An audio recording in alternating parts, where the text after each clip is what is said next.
guys ready to keep Kalfas? All right, let's say guys, get out of your feet. More welcome for Keith Kalfas! What up, no? It's all you. Thank you.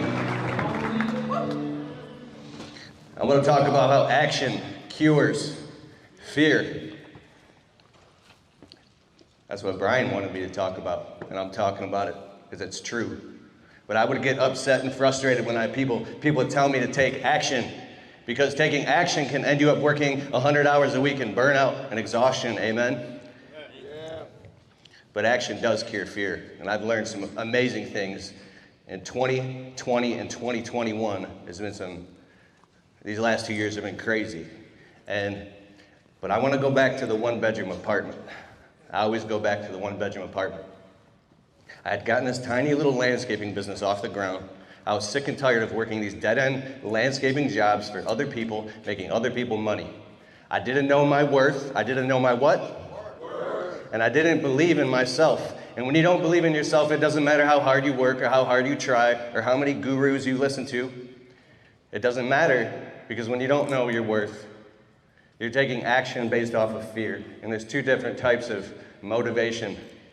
There's fear motivation and incentive motivation. Fear motivation being what you're running away from, and incentive motivation being what you're running towards. We're in this tiny one-bedroom apartment. I got out of the dead-end landscaping job. I actually got fired from that job. I fired from a lot of jobs because I couldn't work for anybody else. So we're in this one-bedroom apartment, 3 years, toiling, embarrassed. The walls are closing in on my wife and I felt ashamed of myself. I still didn't believe in myself, and we were looking for houses. The credit score was in the toilet. I was barely paying off debt, trying to get enough money together to finally take our lifestyle to the next level, like these people that I see on the internet, and it was eating me apart inside. And I remember after 5 years now of breaking promises to my wife and my family and my little dog Miko, if you see him in the videos, we were so frustrated and fed up, we started going around and looking at homes. Couldn't afford them, so what's the next best thing? A 2-bedroom apartment. Luxury condos, they call it. So we're looking at 2-bedroom apartments. I'm leaving job sites at 3 p.m. She's calling me. We're going to look at these apartments. I'm scared. The walls are closing in on us on this 1-bedroom apartment that we're in. And we walk into this place called Kennedy Avenue. And when we walked in there, I'm walking around with my wife. I'm like, oh my God, am I even worthy of this? Should we take this action? I'm in fear. I had a little bit of money in the bank, but the rent was double of what we were paying in the apartment.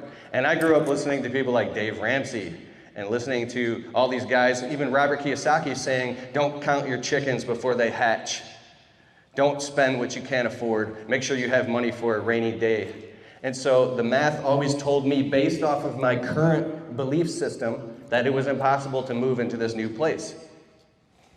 So we walk around Kennedy Avenue, and it's like, it was a dream come true to me, because there was 2 bathrooms. Anybody here is married?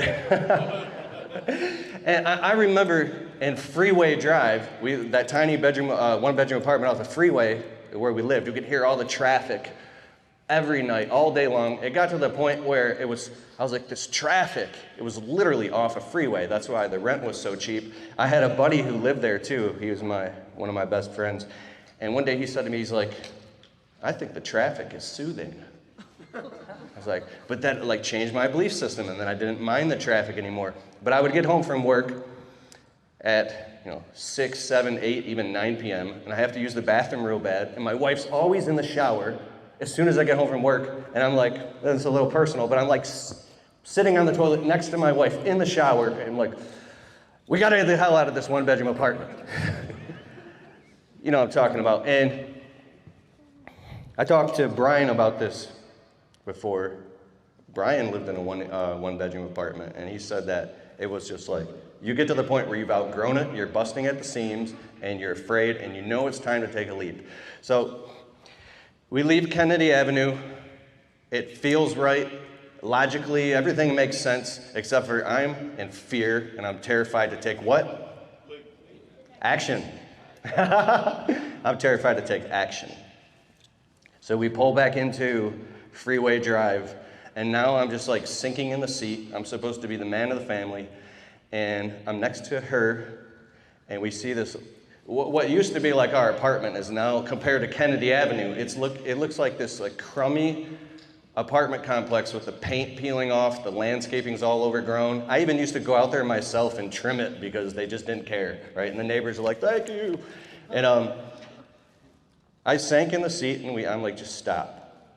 Before we pulled in the parking space, I looked at my wife, and my eyes filled up with tears, and I said,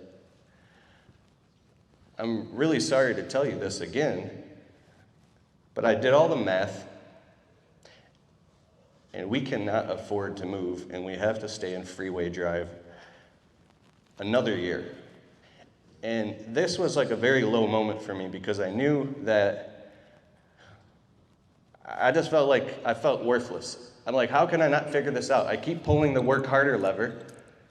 It's not working. I keep taking action, and it's not working.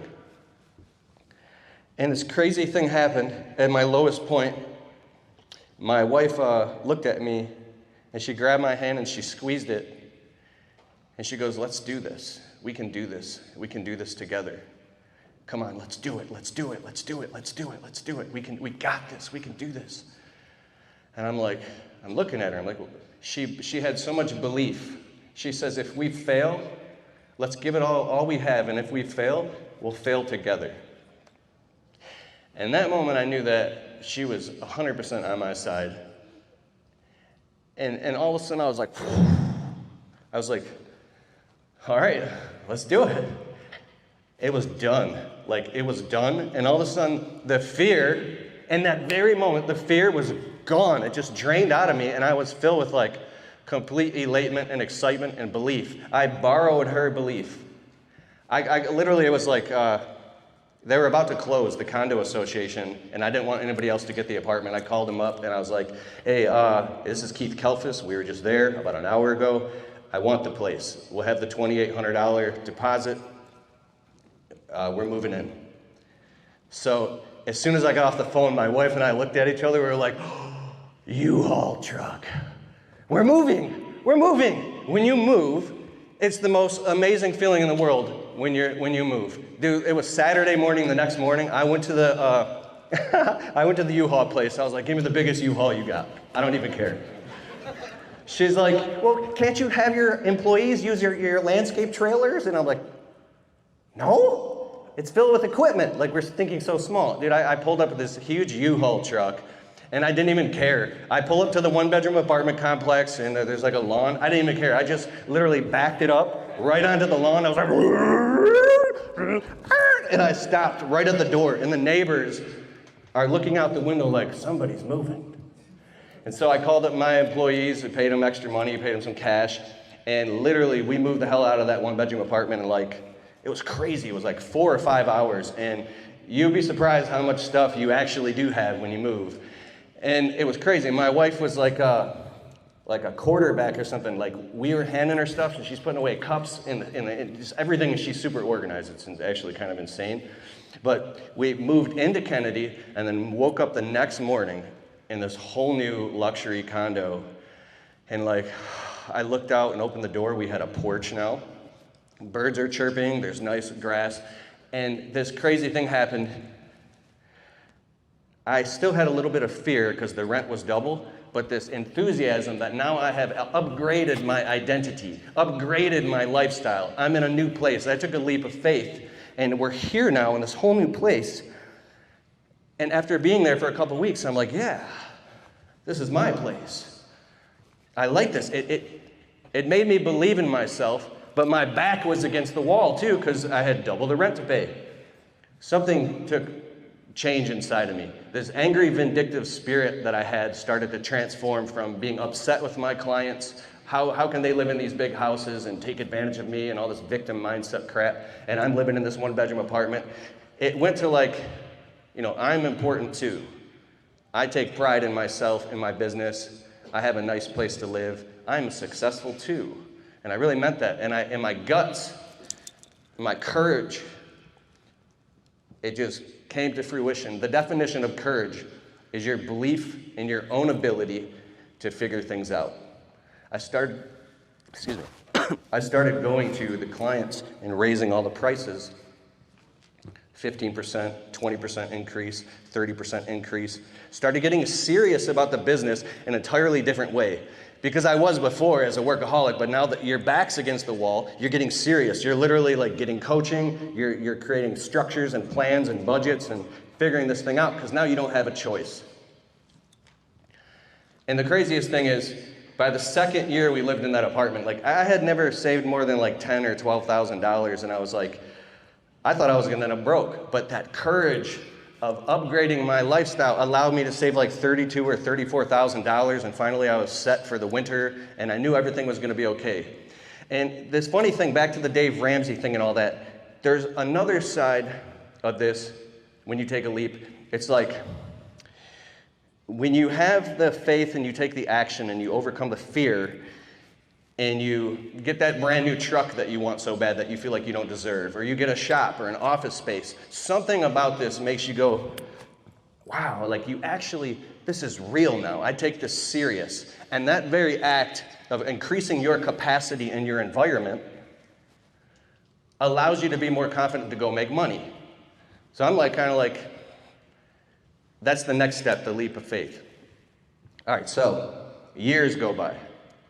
We're still at Kennedy Avenue.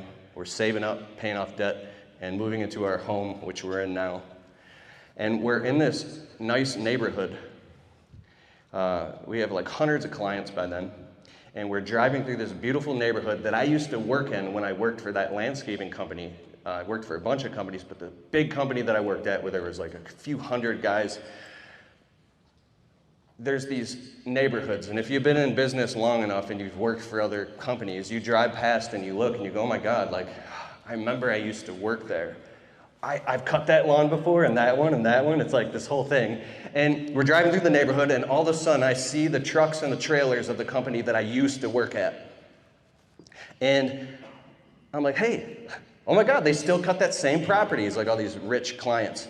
And then all of a sudden I look out the window, and there's John that I used to work with like 10 years ago. And I'm like, John? I roll down the window. He's like, Keith, Kalfas, what up, bro? And we're just like, I'm driving past. I'm like, bro, I'm pulling over right now. I pull over, I turn on the flashers, and I jump out of the truck. The guy who was with me, I'm like, 1 second. He's like, what's going on? I'm like, just trust me. So I run all the way back. There's this crew of guys working, and there's John. And I run up to him, and I look in his eyes, and I give him the biggest hug ever with my whole heart. I'm like, dude, what's up, man? So John and I, when we worked at the company, you make friends when you have coworkers. We worked our tails off, but there was times where, you joke around and you make friends. And we were doing fall cleanups like 10 years ago, and we're inside of the enclosed huge landscape trailer, this big box trailer, and we were grabbing tools at the same time, and then we ended up just hanging out and talking and conversating, and we both had side hustles. We were very entrepreneurial minded, and he was always talking about having money coming in from all different angles, and we were breakdancing in the trailer and joking around, and it was a great time, and like I connected and I bonded with him as a kindred spirit, and I had several friends like that, but especially John. And I knew deep down inside that one day we were gonna get the hell out of there, and we would have our own successful businesses. I just knew this. So 10 years goes by, and I stop at that job site, and there's John still at this company. And after I hugged him, I pulled away. I looked in his eyes. His eyes were like glazed over, as though he had given up on his dreams years ago. And he looked desperate inside. And he goes, Keith, bro, you're like famous now. I see you all over the internet. And I'm like, dude, what are you talking about? I don't even care about that. How are you doing? What's up, bro? And he's like, everything's good, man. And in that moment, I felt in his spirit, like the pain that he didn't believe in himself, and he let fear stop his ability to take what? Take action. And I wanted to grab him so bad, and just grab him and shake him and go, what the hell are you doing here, man? And just grab him and show him the ropes. of business, and I wanted to get him the hell out of there, but I know that you can't impose your will on anybody else. And if you pick somebody else up, like this podium, if you pick somebody up and their feet lose contact with the ground, like you want something for them more than they do, their feet lose contact with the ground, and the ground that's real and viable to them day to day. And then you become responsible for them. I've already been through that. So I didn't say anything to him out of respect. But like, when I left and I gave him a hug, I'm like, bro, I'll see you around. I just got in my truck. And that was another defining moment where I was like, whew. I realized where I had come in my life in the last 10 years and where I still would have been if I didn't have the guts to quit landscaping and working for other people and get my own business off the ground. So I want to encourage you to take that leap and take that action, because you don't want to end up like John, and you don't want to end up in regret. There's way too many people here that are having successes in their business that I meet year after year. Brian's event, the GIE Expo, I meet these guys in person. They're just getting their business started. And literally the next year, they're like, oh, I'm still afraid. I'm so afraid to go full time, man. I can't do it. And then I meet them next year, and then they did it. And they're like, dude, we hit 113,000. Next year, 180,000. If they can do it, you can do it. I used to look around at other people, and I would get upset, and I would become envious of them, to the point where I was like pacing around the one-bedroom apartment in front of my wife like a maniac, going, money, money, money. It's all about money. How do we get more money? Oh my God. It was this crazy thing. And I learned that when you just chase money, it's never going to show up. It's going to evade you. It's about facing the fears and having the difficult conversations. And I look back at John at that company, and he didn't, I don't know, maybe he did something, he's doing something amazing. I'm not judging anybody, but I saw the look in his eyes. So don't do that. Take that leap. Action cures fear. Action cures fear. What cures fear? Action. But decisive action. Like I said, just taking action will end you up working 90 hours a week. I've been there. Anybody here work themselves into a depression? Total burnout? Yeah. Here's a different type of decisive action, that is facing your fears and taking action through other people. This is called who, not how. This changed my life over the last few years. So frustrated. I always said, how the hell am I going to manage the books in my business and keep everything lined up or do the taxes? How am I going to do this? How am I going to do that? It was always how, and that puts so much pressure on you that you feel like, well, I only have this many hours in a day. That you can go into this cycle where you feel you're stretched so thin that you can't do it. Well, the strategic action through other people of who, not how, is who can you find to help you do it? There's a saying that I love, where you'll be in 5 years is directly correlated to the people you associate yourself with, the books that you read, and the difficult conversations you're willing to have. I think some of us are afraid to have difficult conversations. I know that I am. I am. When I talk about this strategic action, I'm talking about getting around live events like this, going to workshops, private masterminds, paying the money, the $500 to the $1,000 for that coach or that mentor that you can get on the phone with, or Zoom calls every single Friday for the next 6 weeks to dial in some system in your business that you've been evading and avoiding and making excuses about that are so hard to do. My media business right now, we have 12 people working, and it's getting really overwhelming for me. And I've hired a consultant for $150 an hour. And when I used to hear people talk like that, what do you mean you hired somebody for $150 an hour? I have a friend, Kurt Kempton. He owns a company called Responsibid. It's like you plug it into the front of your website and it does automated bidding. And I called him up once. He goes, I have people that I pay $250 an hour to, and this might be a bit over your heads, but hang with me. He says if the value that they give you is worth more than that, then it's totally worth it. So the next thing is employees and freelancers and subcontractors don't cost you money, they make you money. They make you money. So it's a complete paradigm shift of going from fear motivation to incentive motivation. When I don't like to make decisions until my back is up against the wall and I'm so frustrated that I feel like I have to take this action because I'm so sick of being in fear that I know that it's not ever going to change until I just finally take that painful action. But action cures fear. So about the consultant, $150 an hour. I go through there's something called Upwork.com. I went through 30 different people, analyzed all their profiles for a specific skill set to build these systems into my media business. And then I narrowed it down to 20, then 10. Then I interviewed 5 people. And this one lady she had the exact skill set that I needed. It was a perfect fit. So when I do these hour-and-a-half Zoom calls every single Friday, this is not $150 an hour every single hour a day. This is a consultant. They're compressing time for you. So when I'm on a Zoom call in an hour and a half, I feel like I'm so uncomfortable. I'm in anxiety. I feel like I'm being strapped into a Formula One race car and just like 150 miles per hour to the point where I'm overwhelmed and I'm like, okay, I can't take any more of this. What I'm talking about is the things in your biology of belief that you feel is so real to you. The prices that you're charging your clients, your current business, where you're living, what your life looks like, the things in your business that drive you insane that you tell yourself you can't fix. Like, there's no way these clients are going to pay higher prices. I can't raise the prices or I'm going to lose them. Or I can't expand this thing or it's going to fall apart. If I hire this next employee, how am I going to afford to pay them? This chicken and the egg thing will drive you insane and stress you the hell out.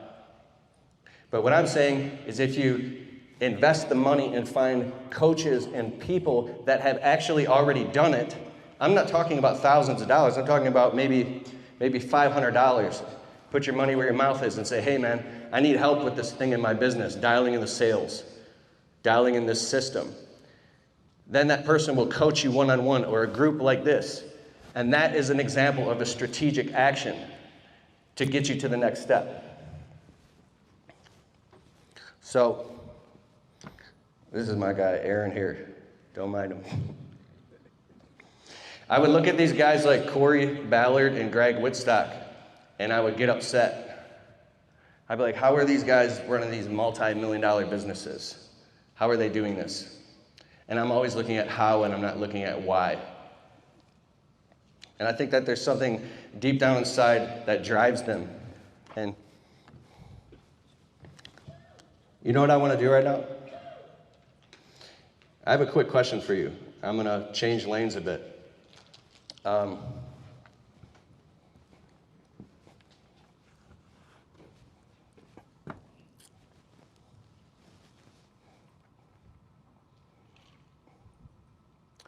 I think that there's this thing I'm obsessed with called a stable datum. When you build a belief system around how your current business and your life is, you believe that it's so real that if somebody even implores you to change it, it feels impossible to you. You will fight and scream. It's like your fingers are gripped on it so hard, and you can be stuck for years. I was stuck for 5 years, and I couldn't get out of this rut. A stable datum to me is a neural network in your brain where if there's something new or new information or something that challenges you, you haven't actually even built the neural network yet for this to be real in your brain and your psychology and in your emotions so it becomes real and manifests in your life. Here's an example.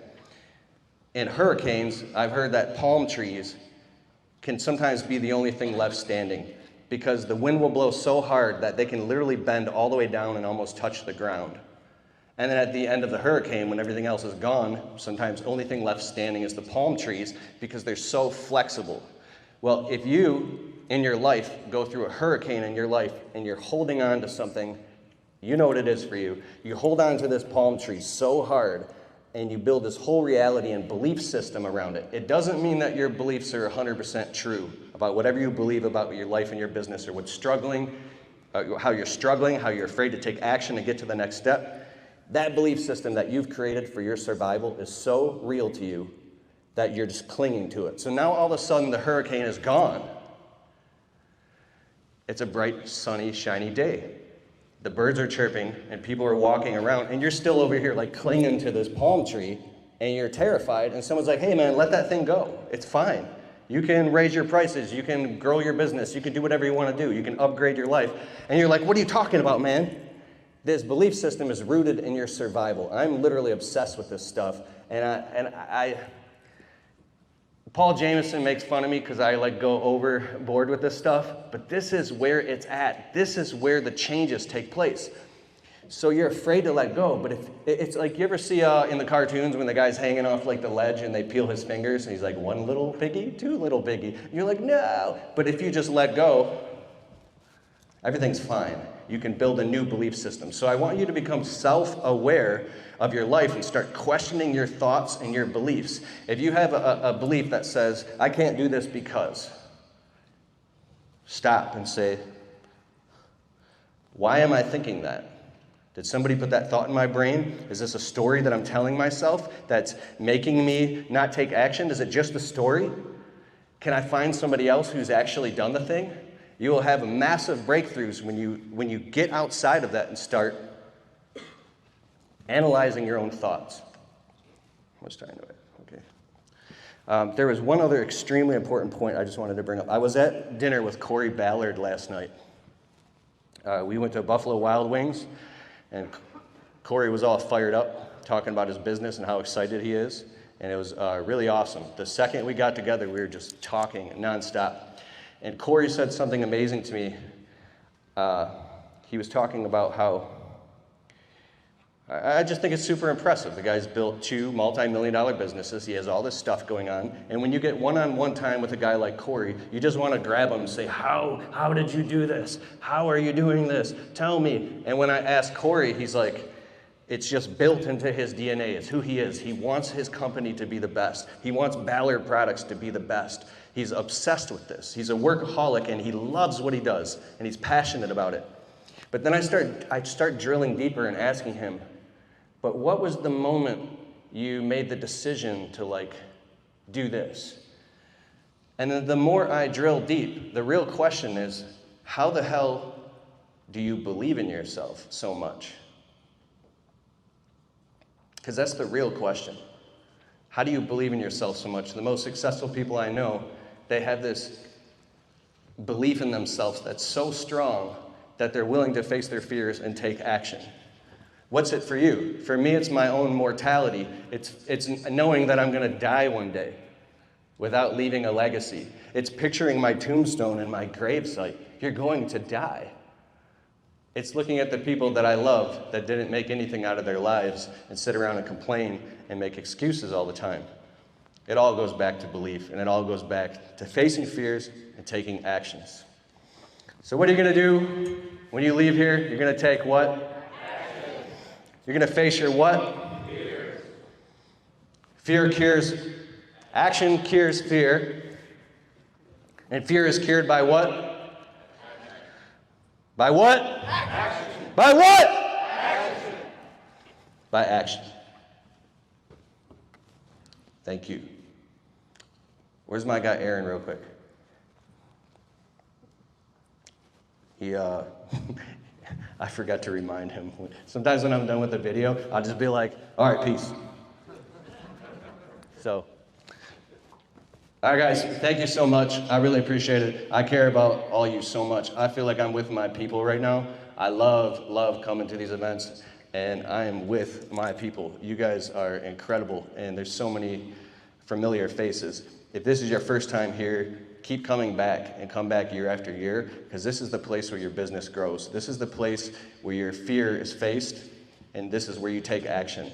If you want things in life, they're literally right within your grasp.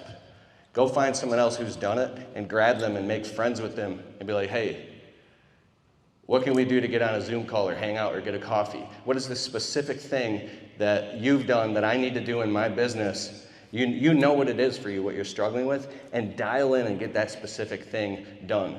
Because on the other side of that fear is your life will just be incredible. I had this vision forever to get $100,000 in the bank, and it seemed so impossible to me. Because at first it was like, there was like 20 grand and 30 grand, then I thought 50 grand.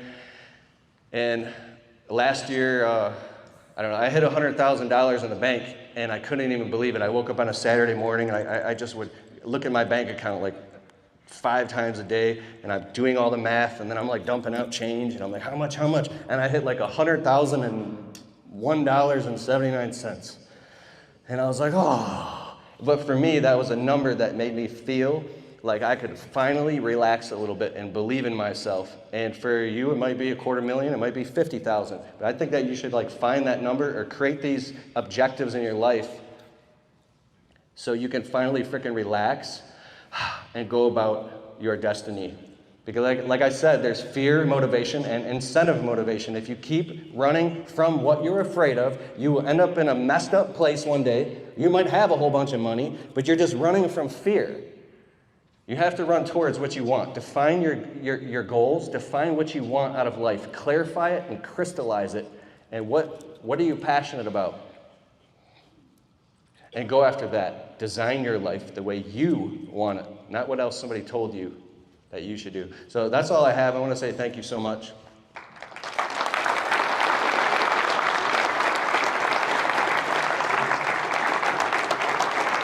Action cures fear. Great job, brother.